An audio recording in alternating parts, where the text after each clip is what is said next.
The boy's name was Terrence Wells, 14, ninth grade, quiet, polite, and invisible to almost everyone. Every morning, before the sun rose, he'd lace up his frayed sneakers and step out into the cold. A cracked backpack over one shoulder, a spiral notebook clutched in one hand. And then he walked. 3 miles down Highway 14, crossed under the overpass, cut through the field behind the Shell station, then another 3 miles to Jefferson High. No bus, no ride, just legs, willpower, and the promise he made to his grandmother. "I won't miss a day, Nana. Not one." She used to drive him, before the cancer, before the car got repossessed, before everything fell apart. Now it was just the two of them in a small one-bedroom rental with a leaking roof and an old radio for noise. Terrence never complained, even when it rained, even when his math homework got soaked, even when kids at school laughed at the mud on his jeans, because in his mind, quitting was never an option. Then one morning, a cop car slowed beside him, lights off, windows down. Terrence froze. He hadn't done anything. But fear came naturally. It was inherited, passed down like Sunday shoes and distrust. The officer leaned out the window. "You Terrence?" Terrence nodded, heart thudding. "You walk this road every morning?" "Yes, sir." The officer stared for a second, then popped the trunk. "Get in." Terrence blinked. "Sir?" "You're not in trouble," the officer said, "but it's 34 degrees, and your socks are soaked. Let's go." That was how it started. Officer Dave Morales. 12 years on the force. No kids of his own. Divorced. Quiet. He drove Terrence to school in silence. No small talk. No lectures. Just soft jazz on the radio and the occasional nod. The next day, he came again. And the next. By the 4th day, he had hot cocoa in the cup holder.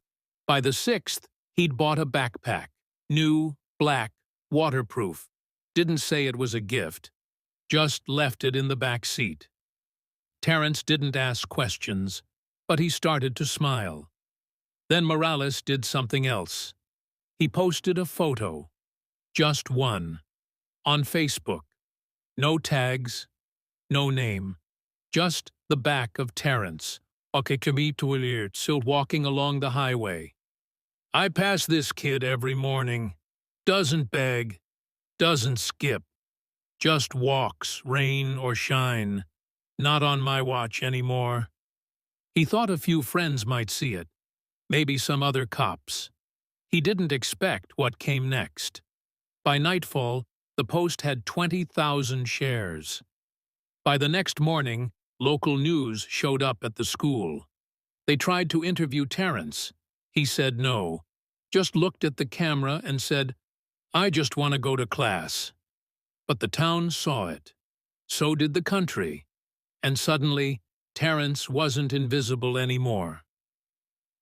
The next Monday, Terrence opened the door to find a line of cars parked outside. Neighbors. Strangers. A school bus. Even a news van. And in the middle of it, Officer Morales.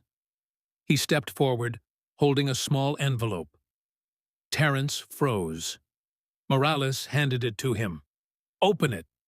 Inside, a printed email. A scholarship offer. Full tuition. 4 years. Any state college. Turns out the Facebook post had reached a former graduate of Jefferson High, now a tech CEO in Seattle.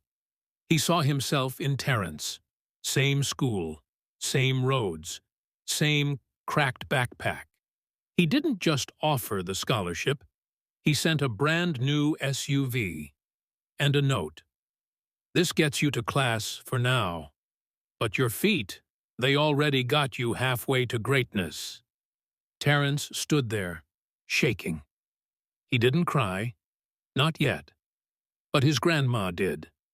Wrapped in a robe, hair tucked in a scarf, she stepped outside and whispered, "I told you, God don't ignore hard work."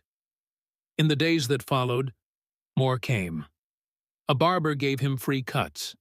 A cafe offered lunch for the rest of the year. A mechanic fixed his grandma's roof. A teacher bought him a laptop. But the best gift came from Morales. No cameras, no crowd. Just 2 chairs, 1 chessboard. "I don't have a son," Morales said. "But I figure we could make this a weekly thing?" Terence smiled. "You sure you're ready to lose every Saturday?" Morales laughed. "I guess we'll see." The story went national. CNN, NPR, ESPN, they all ran it. Not because it was flashy, but because it reminded people that sometimes the best kind of hero is just a kid with worn shoes and too much heart. Terence graduated 2 years later, valedictorian. He didn't mention the scholarship, or the SUV, or the news cruise. He only said this: "I used to walk 6 miles to school, not because I had to, but because I believed where I was going mattered more than where I started. I still believe that." Officer Morales sat in the back row, didn't clap louder than anyone else, but when it was over, he stood and whispered, "Told you, one day you'd be driving." Thank you for watching. If you want to get more that kind of stories, press like and check out our channel.